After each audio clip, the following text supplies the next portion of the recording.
Hello guys, আসসালামু আলাইকুম। আপনারা সবাই কেমন আছেন? আশা করি সবাই ভালো আছেন। চলে আসলাম একটা লং ভিডিও নিয়ে। প্রতিদিনের মতো সবাই লং ভিডিওটি সম্পূর্ণ দেখবেন। আজকের ভিডিও হচ্ছে রিজিকের 7টি দরজা। নাম্বার 1, সালাত। যে রাস্তাগুলোর মাধ্যমে আল্লাহ তাআলার বস্তুগত ও অবস্তুগত উভয় রকমের রিজিক পৌঁছান, তার মধ্য থেকে 1 নম্বর হলো নামাজ। নামাজের মাধ্যমে এবং নামাজের দাওয়াতের মাধ্যমে আল্লাহ তাআলা রিজিক পৌঁছান। সূরা তাহা 132 নম্বর আয়াত।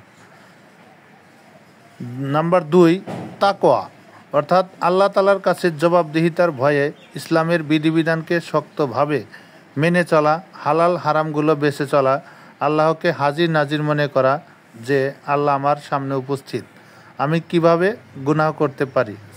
সূরা তালাক 2-3 নম্বর আয়াত। নাম্বার 3, তাওয়াক্কাল, আল্লাহর উপর ভরসা করা।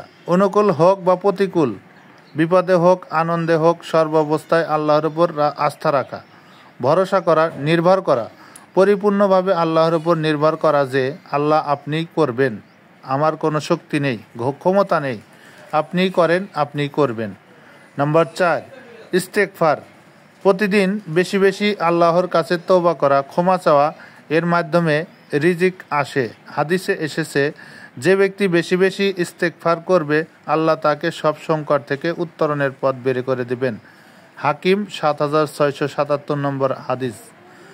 কামাইয়ের চেষ্টা করা, যেটা আমরা করি এবং রিজিকের তালাশ বলতে শুধু এটাই বুঝি ও বোঝাই। কোরআনে এসেছে, অতঃপর নামাজ সমাপ্ত হলে তোমরা পৃথিবীতে ছড়িয়ে পড়ো এবং আল্লাহর অনুগ্রহ তালাশ করো। সূরা জুমা 10 নম্বর আয়াত।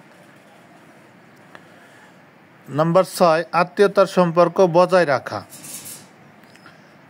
একটি হাদিসে এসেছে, যে ব্যক্তি কামনা করে তার রিজিক প্রশস্ত করে দেওয়া হোক এবং তার আয়ু দীর্ঘ করা হোক, সে যেন তার আত্মীয়দের সঙ্গে সুসম্পর্ক বজায় রাখে। বুখারী শরীফের হাদিস 5985 নম্বর। নাম্বার 7, বিবাহ করা। কোরআনে এসেছে, তোমাদের মধ্যে যারা বিবাহহীন তাদের বিবাহ সম্পাদন করে দাও, তারা যদি নিঃস্ব হয় তবে আল্লাহ নিজ অনুগ্রহে তাদেরকে সচ্ছল করে দিবেন। সূরা নূর 32 নম্বর আয়াত।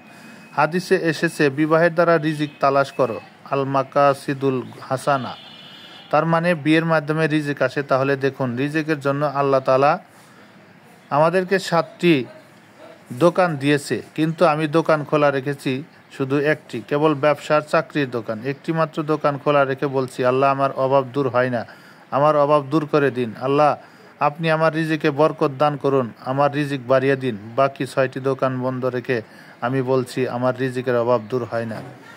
ভিডিওটি সম্পূর্ণ দেখার জন্য আপনাদেরকে অসংখ্য ধন্যবাদ। আর এই 7টি রিজিকের 7টি দরজা আমরা অবশ্যই পালন করার চেষ্টা করব। অসংখ্য ধন্যবাদ সবাইকে। আসসালামু আলাইকুম ওয়া রাহমাতুল্লাহ।